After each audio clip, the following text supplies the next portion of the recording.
What happens when two of the top players in the world meet with the exact same deck? Let's find out today. What is going on, you guys? It's your host, Galadon. Thank you so much for stopping by, giving a few minutes of your valuable time to me. I'll try to make it worth your while. Now, we're going to start out by looking at a battle between two of the top players in the world.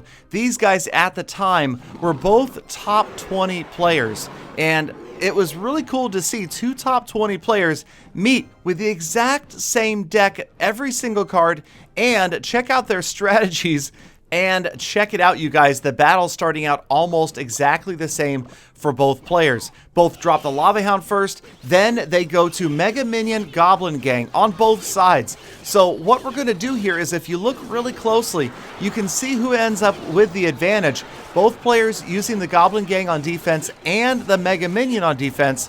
But the first exchange, well, it's a little bit lopsided, and Muji gets the worst of that first exchange, but only by about 200 hit points. Now check this out. They both drop elixir collectors on the left-hand side.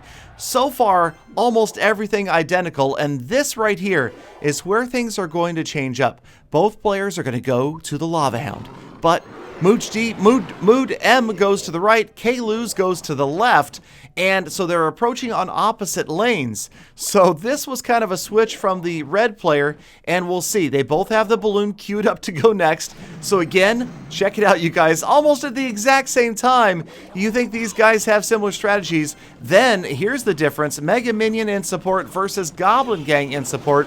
And both players pretty much letting their opponent get right to the tower.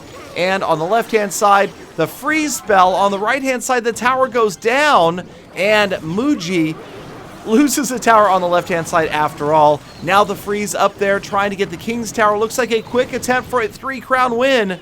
It's going to be stopped. And just a small variation there, the use of the freeze spells led to a huge difference in this battle. Suddenly, one player just about to lose with this tower about 1/3 health. Here comes a big push from the red player. The arrows take out the defending minions, but check out that elixir collector.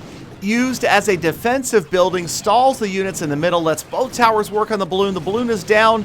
In the meantime, Muji has his Lava Hound on the tower, doing more damage. In comes another balloon, lava pups, spear goblins, tower in a lot of trouble. And check out the double freeze spell.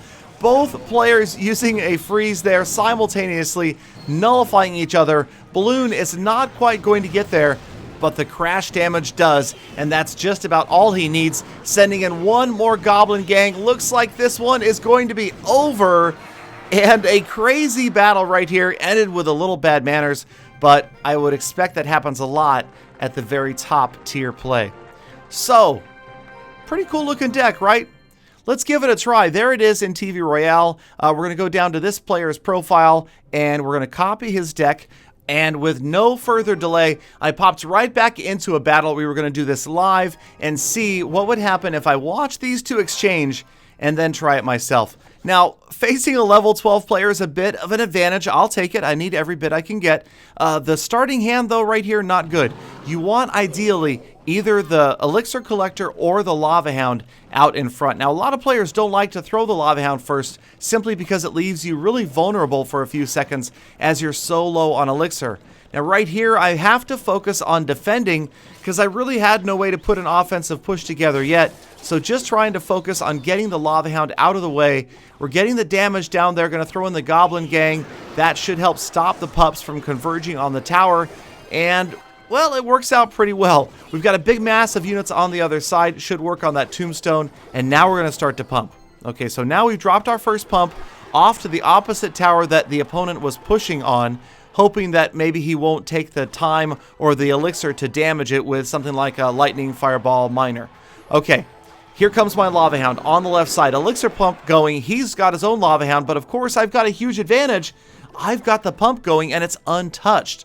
So hopefully we can put together a Loon Freeze combination here on his tower. So here comes the balloon.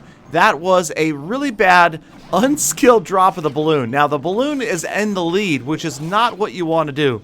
Okay, so do what I say, not what I do. Okay, the freeze spell defensively, I would have liked to have used it offensively, but I was worried about the balloon. Balloon goes down harmlessly. Lava Hound goes down as well. And my Lava Hound is still over there. I tried to support it with the Goblin Gang, the Mega Minion, not going to work out ideally, although we do still get to the tower, and you can see the tower is just about to go less than 100 hit points, so it just shows that you don't really have to get a Loon Freeze in there every time. If the Lava Hound isn't countered, it's absolute devastation. So I've switched off to the right lane because I know I can finish this left tower off with a simple arrow shot, so I'm not worried about finishing that off. We're going to focus on defending the left lane once again while trying to get the balloon down the right lane, this time behind the Lava Hound. A little bit of an improvement over the last time. He's got the balloon and the Lava Hound moving in on the left, and again, we're going to use that freeze spell. The fireball, that's okay. The Mega Minion got on the balloon. We're going to get the balloon out of the way again. Lava Hound again, and check out his right tower. Yes, the Lava Hound and the balloon on his right tower take it out. Here come the arrows, adding insult to injury. We take out the second tower, so a 2-0 win, you guys. These pushes worked out really well, even though not exactly the ideal start.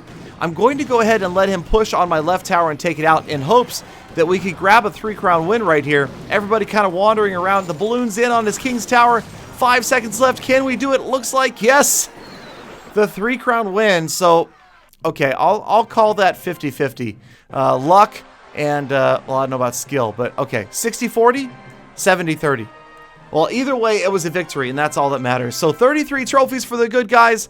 The Lava Hound Balloon Freeze deck, obviously working for the top players. Will it work for you? Does it work for you already? Let me know down in the comments. Thank you guys, as always, for watching all the way to the end of the video. Make sure that you watch me on Beam.pro. Subscribe, because that's the only way you'll get the earliest possible update and sneak peek information. Now go out there, have a fantastic day, and make every attack a full attack.